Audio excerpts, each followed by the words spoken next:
রাহুলের বিচার চেয়ে রাস্তায় নামছেন তার সহকর্মীরা এবং জিতু কামালকে আমরা দেখতে পাচ্ছি টেকনিশিয়ান স্টুডিওতে এইভাবেই রাহুলের ছবি, তার ছবিতে ফুল, এখানে একটি প্রদীপ এবং কিছু কাগজ নিয়ে তিনি এইভাবেই প্রতিবাদ করছেন। অর্থাৎ প্রতিবাদের একটা অন্য ভাষা জিতু কামাল এইভাবেই টেকনিশিয়ান স্টুডিওতে তুলে এনেছেন। জিতু, এইভাবে প্রতিবাদের অর্থ কি, কি কারণ? তুমি মিস করে গেলে আমার ছবি তাতে মালা দেওয়া। এখানে জিতু কামালেরও ছবি আছে।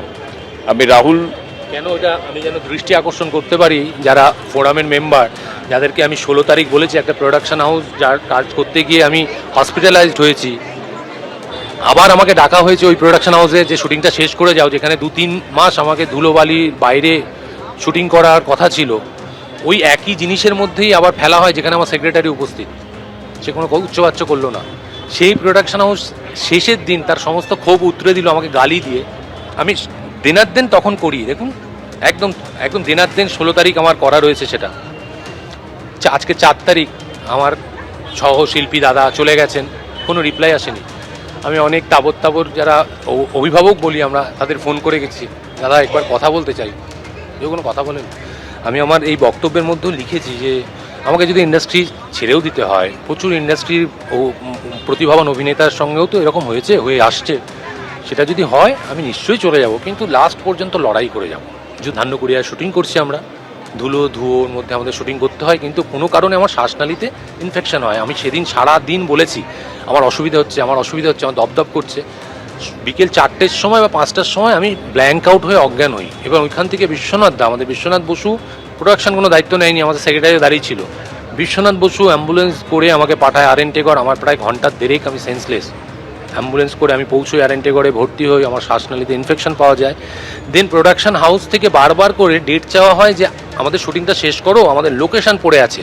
আপনার অসুস্থতার মাঝখানে আমি তখন বলি আমাকে ধুলোর মধ্যে যেতে বারণ করেছে। ও বলছে অন্য প্রোডাকশনে কী করে করছো, সেখানে ধুলো করছেন না, নেই। বললো ঠিক আছে আমরা অ্যাসিওর করছি, আমরা প্রিকশন নিয়ে কাজ করব। আমি পৌঁছাই, বিশ্বাস করে পৌঁছই। ধান্যকুড়িয়াতে গিয়ে আমি দেখতে পাই যে প্রথম স্কেডিউলে ধুলোর ব্যবহার হয়েছিল তার থেকে 10 গুণ বেশি।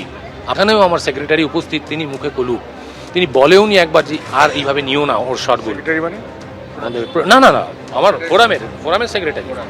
আমি কোনো ফেডারেশন বা কোনো ইমফার সম্বন্ধে বলছি না, আমি আমার ঘর নিয়ে বলছি, আর্টিস্ট ফোরাম নিয়ে বলছি। তিনি উপস্থিত ছিলেন। সেই প্রোডাকশন হাউসের ক্ষোভ থেকে যায়। 15 তারিখ আমাকে শুটিংয়ে ডাকা হয়, আপনারা ফুটেজ দেখে নিন, সারা দিন সচ্ছলভাবে শুটিং হয়। সন্ধ্যেবেলায় 15 তারিখ একটু দেখে নিন আপনাদের মিডিয়াতে, চন্দননগর গঙ্গা অঞ্চল সংলগ্ন অঞ্চলে তুমুল ঝড় বৃষ্টি ওঠে, সেখানে নৌকো সাজানো হয়, সেখানে শুটিং করানোর কথা হয়। আমি তখন বুঝতে পেরেছিলাম আগের অভিজ্ঞতা থেকে আমি ওখানে না করি। সেই রাগটা 16 তারিখ সকালবেলা গালিগালাজ দিয়ে তারা পূরণ করে। আমি দেন তাদের মেল করি।